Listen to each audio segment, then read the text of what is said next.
Mumbai Tug brought to you by Sunny's World. Pune's Pride Sunny's World, Life in Funshine. Resort weddings, events, restaurants, adventure wellness. Sunny's World, perfect destination for every occasion. नमस्कार, मुंबई तकमध्ये तुमच्या सगळ्यांचं स्वागत आहे. आज आपण जो video करणार आहोत तो SIR संबंधात आहे, कारण की निवडणूक आयोगाने गुरुवारी ही अनाउन्समेंट जी आहे ती केलेली होती की फेज 3 SIR ची जी आहे ती आता सुरू करण्यात आलेली आहे. आणि या फेज 3 मध्ये काय होणार आहे तर महाराष्ट्रासह इतर अनेक राज्यांमध्ये SIR राबवलं जाणार आहे. SIR म्हणजे काय तर स्पेशल इंटेन्सिव्ह रिव्हिजन. गेल्या अनेक महिन्यांपासून आपण याबद्दल ऐकतोय. आपण हे ऐकतोय की कसं या प्रोसेसमध्ये किंवा ही SIR ज्यावेळेला एखाद्या राज्यात केलं जातं त्यावेळेला कसा गोंधळ जो आहे तो होतोय किंवा कशी लोकांची नावं जी आहे ती मतदार यादीतनं काढून टाकली जात आहेत, ती वगळली जात आहेत. त्यांच्याकडे प्रूफ्स असताना सुद्धा त्यांचं नाव मतदार यादीत घेतलं जात नाहीये, जसं आपण बंगालमध्ये सुद्धा बघितलं होतं. पश्चिम बंगालमध्ये पण हेच झालं होतं की खूप मोठ्या प्रमाणात लोकांची नावं मतदार यादीतनंच काढून टाकलेली होती.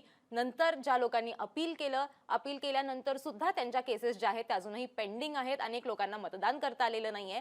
सो अशा सगळ्या गोष्टी झालेल्या आहेत. आता हेच वादात राहिलेलं SIR जे आहे ती प्रक्रिया आता महाराष्ट्रात सुद्धा राबवली जाणार आहे. ती कशा पद्धतीने राबवली जाणार आहे त्याच्यासाठी तुम्हाला एक मतदार म्हणून काय काळजी घ्यायची आहे हेच सगळं आपण या व्हिडिओतनं समजून घेणार आहोत. तुम्हाला तुमचं नाव कसं चेक करता येईल त्या शेवटच्या यादीमध्ये तेही आपण समजून घेणार आहोत. आणि सगळे जे बेसिकली डिटेल्स आहेत जे निवडणूक आयोगाने सांगितलेले आहेत ते तुम्ही कसे व्हेरीफाय करू शकता हेही आपण या व्हिडिओमध्ये बघणार आहोत. आता एकूण SIR म्हणजे नेमकं काय आहे आणि कशा पद्धतीने ते राबवलं जाणार आहे ते आपण समजून घेऊयात. आता 12 मे 2026 ही तारीख जी आहे या तारखेपर्यंत महाराष्ट्रात किती मतदार होते तर ते 9,86,00,000 इतके मतदार आपल्याला साधारण महाराष्ट्रात बघायला मिळालेले होते. हे कधीच्या लिस्ट प्रमाणे तर 12 मे 2026च्या यादीप्रमाणे.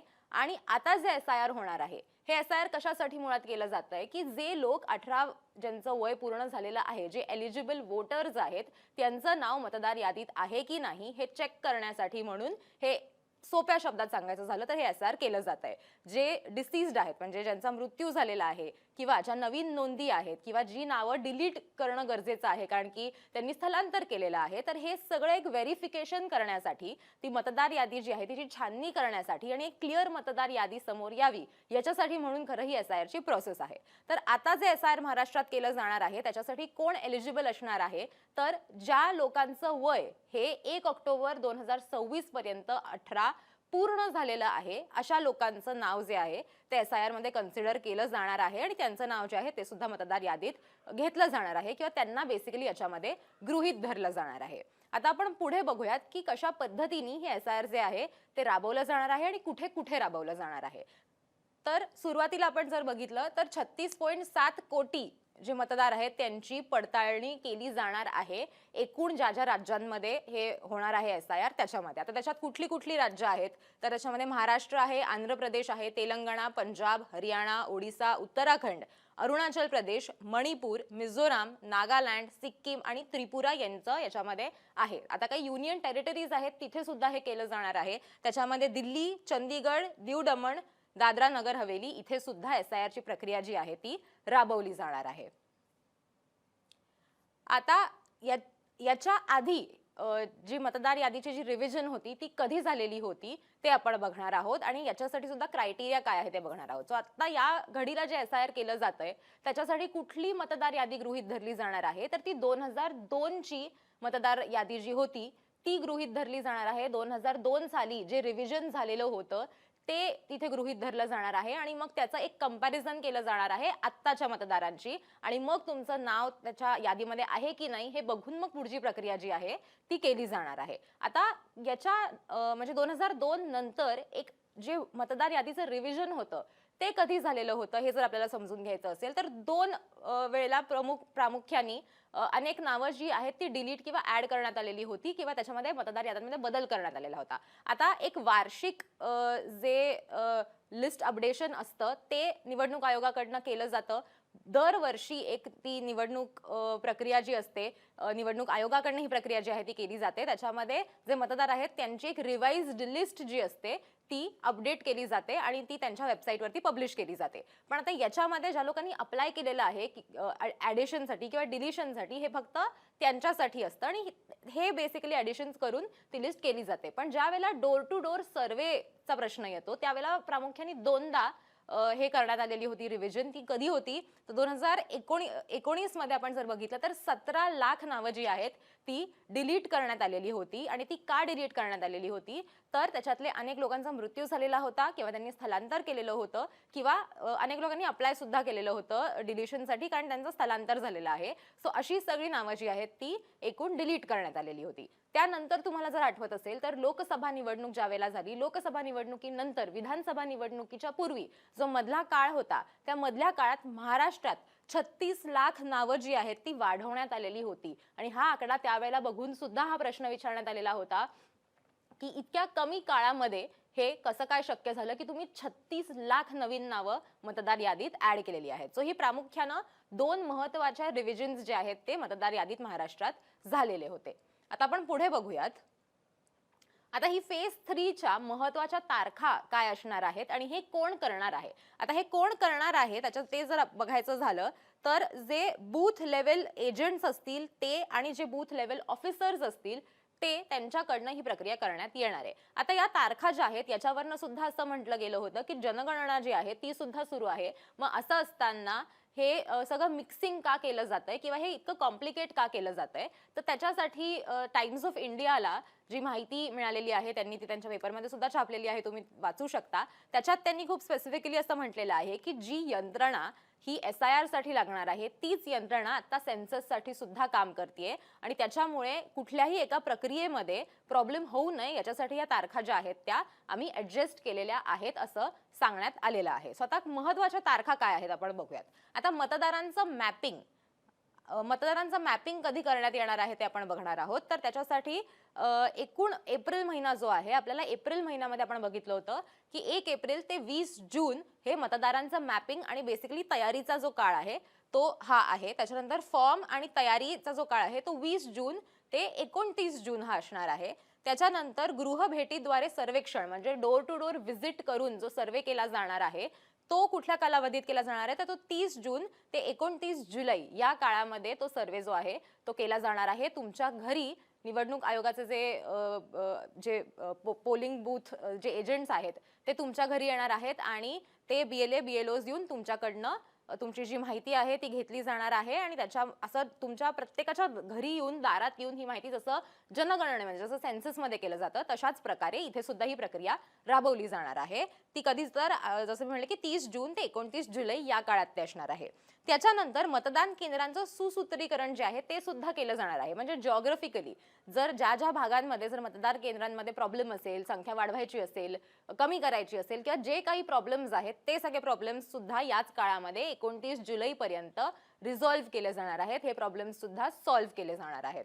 आता पुढची तारखा ज्या आहेत त्या महत्वाच्या आहेत की प्रारूप मतदार यादी कधी प्रसिद्ध केली जाणार आहे तर म्हणजे ड्राफ्ट इलेक्टोरल लिस्ट जी असेल ती कधी केली जाईल प्रसिद्ध तर ती 5 ऑगस्ट 2026 ला केली जाणार आहे. त्याच्यानंतर जर तुम्ही अर्थात तुमचं नाव त्याच्यात चेक करू शकता.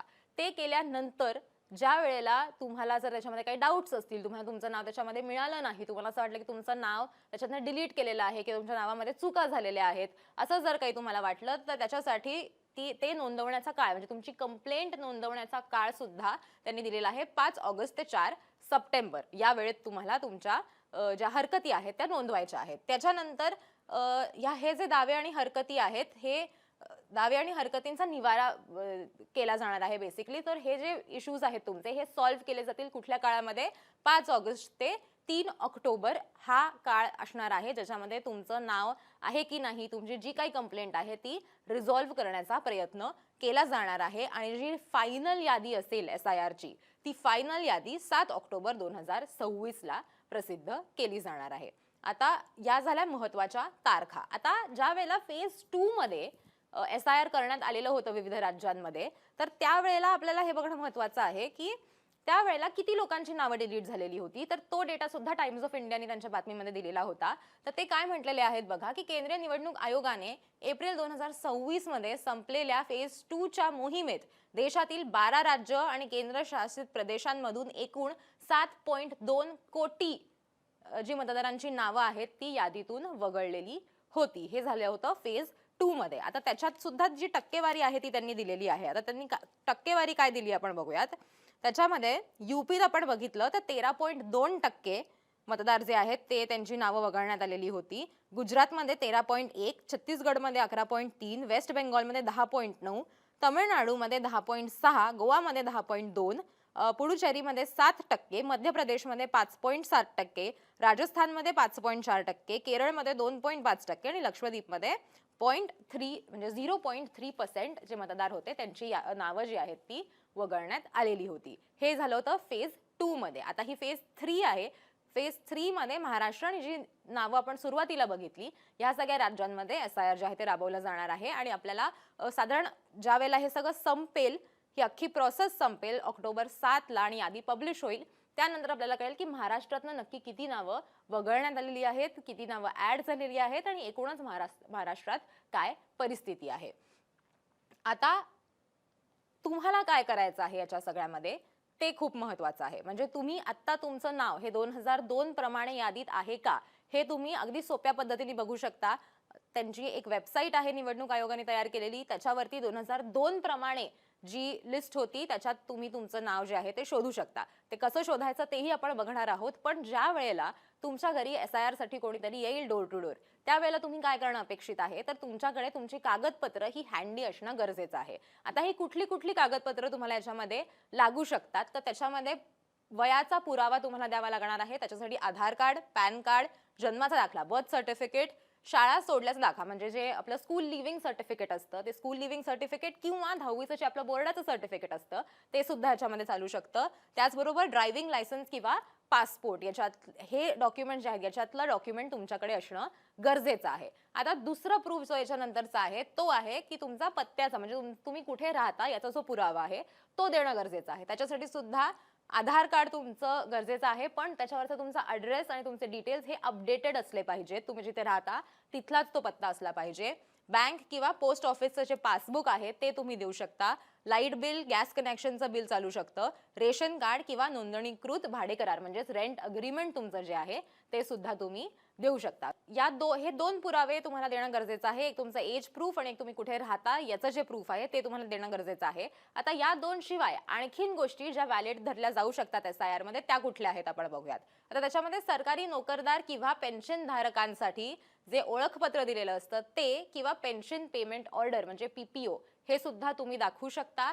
त्याचबरोबर केंद्र, राज्य सरकार किंवा स्थानिक प्रशासनानं जारी केलेले कोणतेही अधिकृत ओळखपत्र हे तुम्ही देऊ शकता आणि जात प्रमाणपत्र जे आहे ते सुद्धा तुम्ही देऊ शकता SIR वेळी आणि तुमचं हे डॉक्युमेंट्स तुम्ही दिले की मग ती प्रोसेस तुमची होणार आहे. आता एक लक्षात ठेवणं खूप गरजेचं आहे की ज्या वेळेला तुमच्या घरी SIR ची प्रक्रिया राबवण्यासाठी अधिकारी येतील त्यावेळेला ते तुमच्याकडनं हे तुमचे जे प्रूफ्स आहेत ते प्रूफ्स तुम्हाला फिजिकल कॉपी, झेरॉक्स अशा कुठल्याही माध्यमातून त्यांना द्यायचे नाहीयेत. ते फक्त तुम्ही डिजिटली दाखवू शकता किंवा तुम्ही त्याचं जर तुमच्याकडे असतील घरात तर तुम्ही ते तसेही दाखवू शकता, पण तुम्हाला त्यांच्याकडे या गोष्टी सबमिट करायची गरज भासणार नाहीये. आता जर तुमचं नाव 2002 च्या यादीत असेल, जर याच्यामध्ये कुठलाही बदल झालेला नसेल, तर हा बदल जर झालेला नसेल तर तुम्ही तेच म्हणजे त्यावेळेसचं नाव जर तुमचं त्याच्यामध्ये असेल तर तुमचं काम सोपं होतं. आता याच्यामध्ये जो एक फॉर्म दिला जाणार आहे किंवा जो एक फॉर्म तुमच्याकडनं भरून घेतला जाणार आहे तो फॉर्म ऑलरेडी अर्धा फॉर्म जो आहे तो भरलेला असेल तर तुमचं नाव 2002 च्या यादीत ऑलरेडी आहे आणि त्याच्यामध्ये कुठलाही बदल झालेला नाहीये. तर ज्या वेळेला ते अधिकारी तुमच्यापर्यंत पोहोचतील आणि हा फॉर्म तुमच्याकडनं भरून घ्यायचं म्हणतील त्यावेळेला 2002 च्या यादीत तुमचं नाव असलं तर तुमच्यासाठी प्रक्रिया आणखीन सोपी होते, पण तुमचं नाव जर त्याच्यामध्ये नसेल तर मात्र थोडंसं डिफिकल्टी तुम्हाला या सगळ्यामध्ये होऊ शकते. तुम्हाला आणखीन 2 गोष्टी त्यांना सांगाव्या लागतील, आणखीन माहिती जी आहे ती तुम्हाला द्यावी लागेल. पण जर तुमचं 2002 ला तुमच्या घरातल्या एखाद्या व्यक्तीचं नाव जर त्याच्यामध्ये असेल म्हणजे तुमच्या वडिलांचं, तुमच्या आईचं तर आणि तसं जर असेल तर तुम्हाला तुमचं नाव ऍड करणं किंवा ट्रॅक करणं हे सोपं जाऊ शकतं, कारण की तुमच्या घरचे जर असतील तर तेच, आता फॉर एक्झाम्पल माझं जे नाव आहे, माझ्यापुढे माझ्या वडिलांचं नाव आणि माझं आडनाव लागतं. सो माझ्या वडिलांच्या नावावरनं सुद्धा मला त्याच्या लिस्टमध्ये माझं ॲडिशन होणं हे सोपं जाऊ शकतं, असं सुद्धा याच्यामध्ये त्यांच्याकडनं सांगण्यात आलेलं आहे. आता हे तुमच्या घरी जर आले अधिकारी आणि जर तुम्ही घरी नसाल तर मग काय? तर त्याच्यासाठी 2 गोष्टी मुळात सांगण्यात आलेल्या आहेत. एक म्हणजे की BLOs जे आहेत ते 3 ते 4 वेळेला तुमच्या घरी येण्याचा प्रयत्न करतील SIR साठी, आणि जर ते नसतील तर एक ॲप आहे, ते ॲप समोर येऊ शकतं किंवा ते ॲप तुम्ही वापरू शकता, ज्यातनं तुम्हाला BLOशी संपर्क साधता येऊ शकेल, असं आत्ताच्या घडीला सांगितलं जात आहे. अजून असं ॲप आलेलं नाहीये, पण असं म्हटलेलं आहे की हे करता येऊ शकतं. आता आणखीन एक गोष्ट जी याच्यामध्ये सांगण्यात आलेली आहे ती अशी आहे की कदाचित जर तुम्ही महाराष्ट्रात राहत नसाल, तुम्ही जर दुसऱ्या राज्यात राहत असाल, पण तुम्ही मतदार इथले आहात आणि तुम्ही मतदानासाठी इथे येता, तर तुम्हाला तुमचा फॉर्म भरता येऊ शकतो का? तर याच्यासाठीची सुद्धा माहिती त्यांनी दिलेली आहे की तुम्हाला हे फॉर्म्स जे आहेत ते तुम्हाला ऑनलाईन भरता येऊ शकतात, पण आत्ता तो कसा भरायचा किंवा तो कुठे भरायचा हे सांगण्यात आलेलं नाहीये. तो फॉर्म कुठे अवेलेबल नाहीये आता, पण काही काळामध्ये ती माहिती सुद्धा समोर येऊ शकते. आता आपण समजून घेणार आहोत की तुम्ही तुमचं नाव कसं चेक करू शकता. तर त्यासाठी जी वेबसाईट आहे, आपण थेट त्या वेबसाईटवरती जाऊयात आणि त्या वेबसाईटवरती गेल्यानंतर आपल्याला तुम्हालाही हा अंदाज येईल की कशा पद्धतीनं तुम्ही तुमचं नाव हे मतदार यादीमध्ये चेक करू शकता.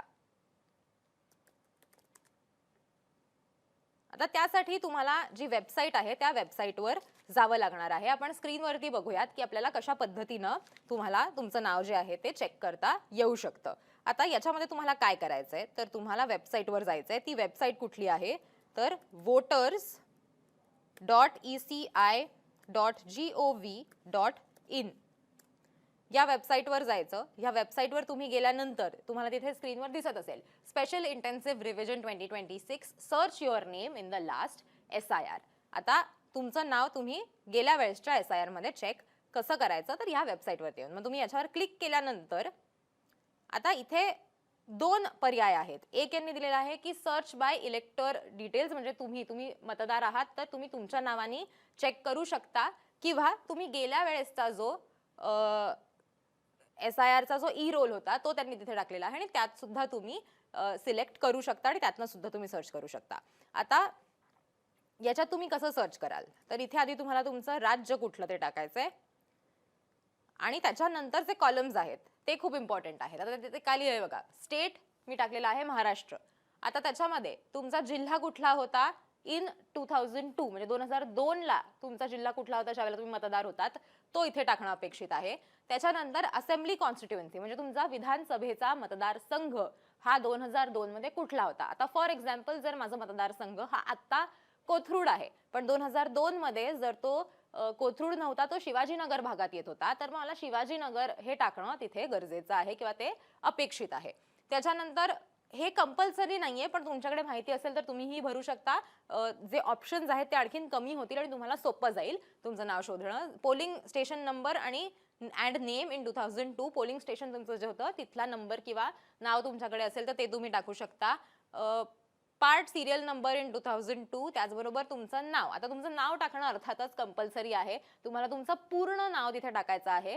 जर तुमचं नाव जर माझं नाव देवयानी प्रशांत एदलाबादकर आहे तर मी माझं अख्खं नाव तिथे टाकणं अपेक्षित आहे. मग माझं नाव टाकून झाल्यानंतर मी काय करायचंय, तर तुमचं वय काय होतं 2002 मध्ये ते सुद्धा तुम्ही टाकू शकता, पण हे कंपल्सरी अर्थातच नाहीये. तुमचे नातेवाईक जे असतील त्याच्यात सुद्धा ड्रॉपडाऊन मध्ये ऑप्शन्स आहेत. आपण ते बघायचं म्हटलं तर select relative type in last SIR, मग त्याच्यामध्ये तुम्ही हजबंड, वाईफ, आई वडील किंवा इतर असे जे ऑप्शन्स आहेत ते तुम्ही सिलेक्ट करू शकता. आता आणि हे सगळे तुम्ही बेसिकली 2 गोष्टी मुळात तुम्हाला भराव्या लागणार आहेत. 3 गोष्टी टाकल्या तर आणखीन सोपं होईल की तुमचं राज्य कुठलं आहे ते सिलेक्ट करायचं आणि तुमचं पूर्ण नाव टाकायचं आणि त्याचबरोबर तुमचा मतदारसंघ टाकायचा. हे टाकल्यानंतर इथे एक कोड येतो. हा कोड तुम्ही टाकलात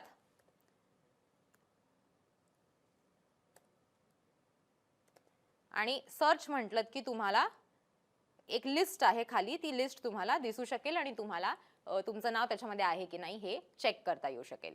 सो आत्ताच्या घडीला ही माहिती अवेलेबल आहे. अर्थात याच्यामध्ये अनेक लोकांचे ऑब्जेक्शन्स आहेत. विरोधकांनी सुद्धा याच्यामध्ये म्हटलेलं होतं की SIRची जी प्रोसेस आहे ती प्रोसेस तुम्हाला नीट पारदर्शकपणे करणं गरजेचं आहे. तुम्ही कोणाची नावं काढताय, कोणाची नावं नाही काढत आहात, कशा प्रकारे डिलिशन्स केली जाणार आहेत, कशाच्या आधारे केली जाणार आहेत, हे सगळं त्याच्यामध्ये माहिती असणं गरजेचं आहे. पण मूळ प्रश्न हाच आहे की जर ही प्रोसेस होती आणि तुम्ही जर घरीच नसाल तर मग कसं करणार? 2002 मध्ये तुम्ही जर वेगळ्या ठिकाणी होतात आणि मग आता तुम्ही वेगळ्या ठिकाणी राहताय, तर मग हे कसं केलं जाणार आहे? सो या सगळ्या गोष्टी आहेत.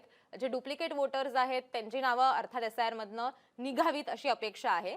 पण ही संपूर्ण प्रोसेस ज्यावेळेला पारदर्शकपणे केली जाईल त्यावेळेलाच याचा फायदा होईल असं विरोधकांकडनं सातत्याने म्हटलं जात आहे. तुम्हाला हा व्हिडिओ कसा वाटला ते आम्हाला कमेंट करून सांगा आणि असेच व्हिडिओज जर तुम्हाला बघायचे असतील तर मुंबई तकला सबस्क्राईब करायला विसरू नका.